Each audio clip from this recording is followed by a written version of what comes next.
वैदिक परंपराओं के अनुसार भी पिता की मृत्यु के उपरांत उनका स्थान उनके ज्येष्ठ पुत्र को ही मिलता है। धर्म भी यही कहता है, किंतु इससे ऊपर भी है। भक्त की करुणामयी पुकार, याचक की गुहार और जनता का मनोहार।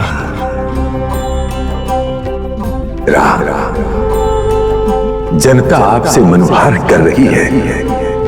क्या आप अपनी उपस्थिति से अयोध्या लौट आए?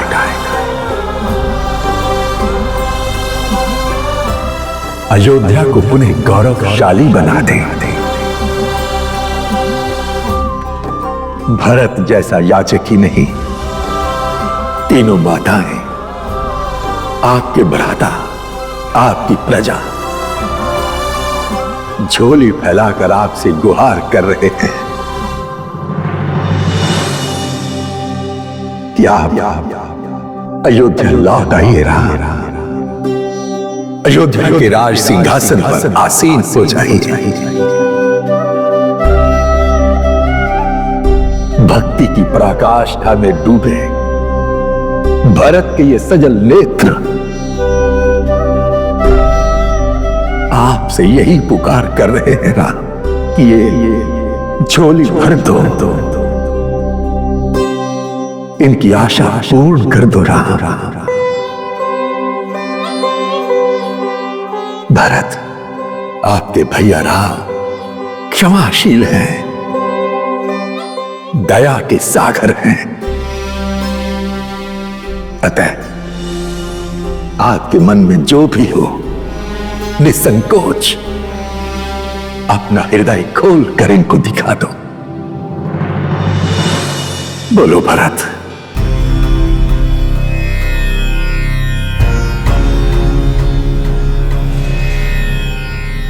कल्याण।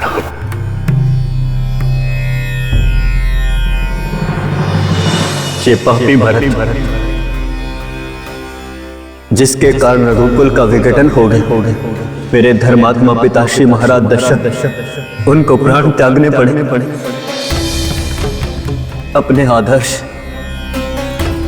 अपने सबसे प्रिय भाई, अपने सबसे प्रिय भ्राता के समक्ष खड़े होने के योग्य तो नहीं, फिर भी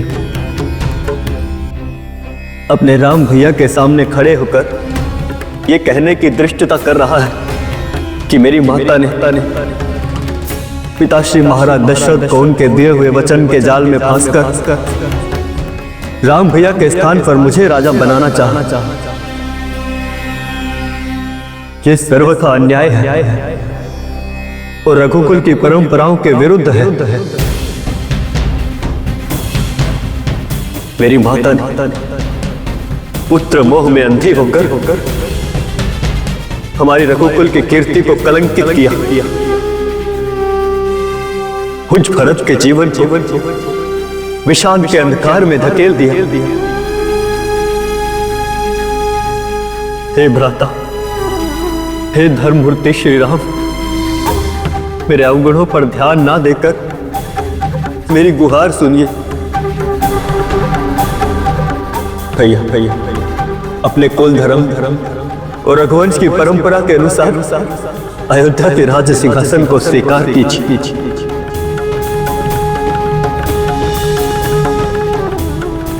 और मेरी कलंकित माता और अपने इस पापी अनुज भरत को पापों का प्रायश्चित करने का एक अवसर प्रदान कीजिए।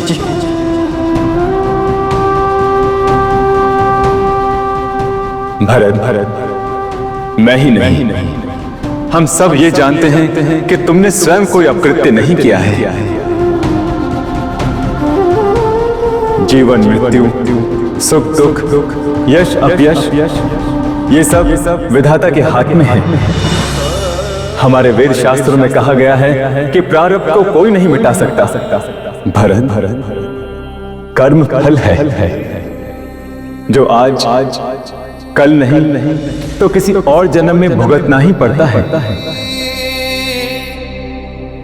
तुम धर्मात्मा हो, कोई पापी ही होगा जो तुम पर कुटिलता का आक्षेप लगाएगा।